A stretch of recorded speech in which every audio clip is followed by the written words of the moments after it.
A prognosis for our friends from Netflix? I think it's a much bigger stock. I think you could take it to the percentage that you did in San Francisco nationwide, which much more, and it would prove that not only is there no saturation, but there's multi-year growth. Anything you want to say to Mr. Cramer? You know, thank you for the support. In San Francisco, we're about 15% of households are now subscribing. The rest of the country, it's only 5%, so we got a lot of catch up to do, and we're making progress. That was a clip from 2006. The last time I saw Netflix's CEO, Reed Hastings, that was back on Donnie Deutsch's terrific old show, The Big Idea, on CNBC. Always good to get something right, to the tune of 2,300% plus, while the S&P is up about 42%. Painful day, but let's think about that. Netflix has now become a streaming video colossus, bestriding the world with fabulous original programming that has totally transformed the way we watch TV. They're expanding like crazy internationally and could cover the whole globe by the end of next year, and as if they felt like it. Meanwhile, their domestic business is proving to be much more profitable than the legion of critics ever imagined. Now, Netflix, even after its recent 24-point pullback, remains the best-performing stock in the S&P 500, up more than 100% for the year. And when you get this kind of retreat in the stock, historically, as I always tell you through thick and thin, it has been a very good buying opportunity. Worst case, and in this miserable market, we will probably get it. The stock goes lower, and you can buy more at even cheaper prices before it starts its rebound. Earlier today, I got a chance to check in with Reed Hastings. He's the visionary founder, chairman, and CEO of Netflix. Take a look.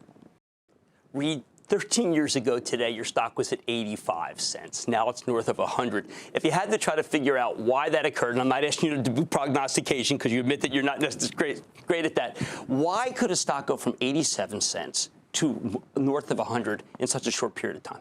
It's really the internet. The internet is transforming so many sectors of our economy, and we're internet TV, and that sector has grown from very small 15 years ago to starting to be significant now. And in the next 10 or 20 years, internet TV is going to be all of TV. How did you know? There's a lot of other companies that either fought this or decided, you know what, it's never going to happen because the cable companies aren't going to let it happen. They're our enemy. It'll be too expensive. How did you have that vision? And by the way, you did have the vision. You talked 60 to 90 million.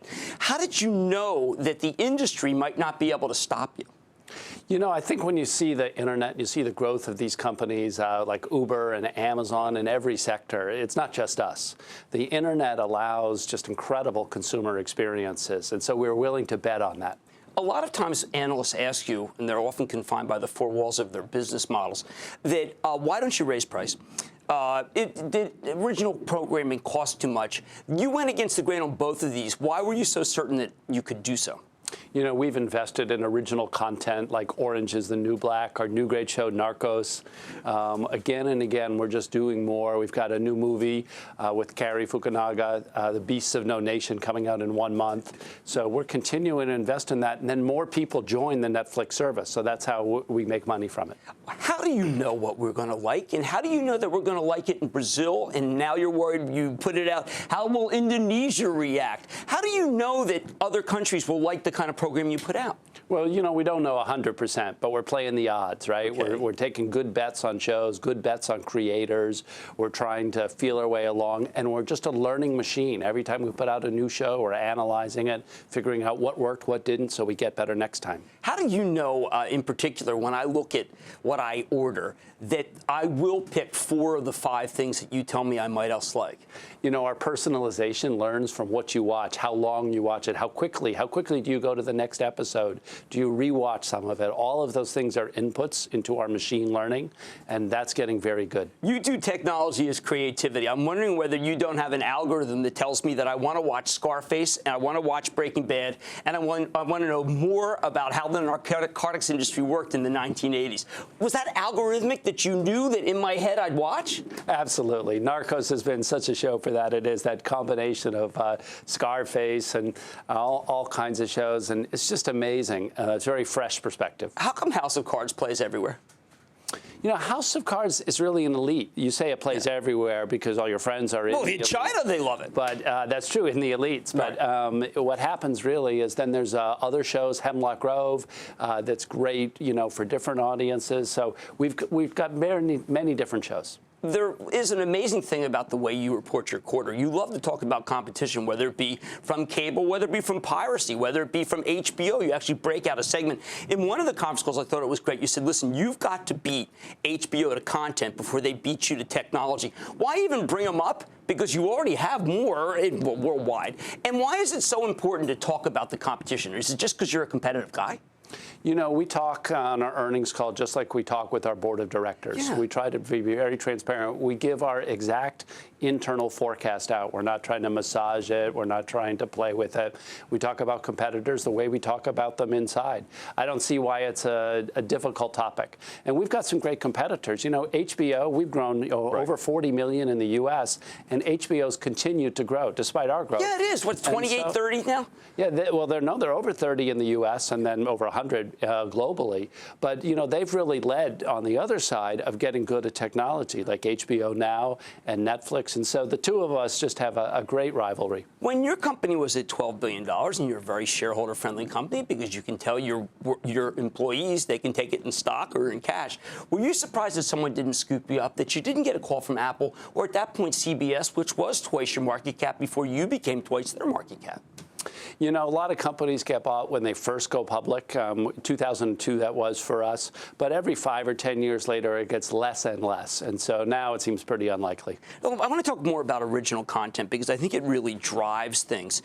It's real expensive. You're willing to say, listen, my free cash flow is going to go down. You're not afraid. Why aren't you afraid of the Wall Street gods that would demand that free cash flow go up year after year?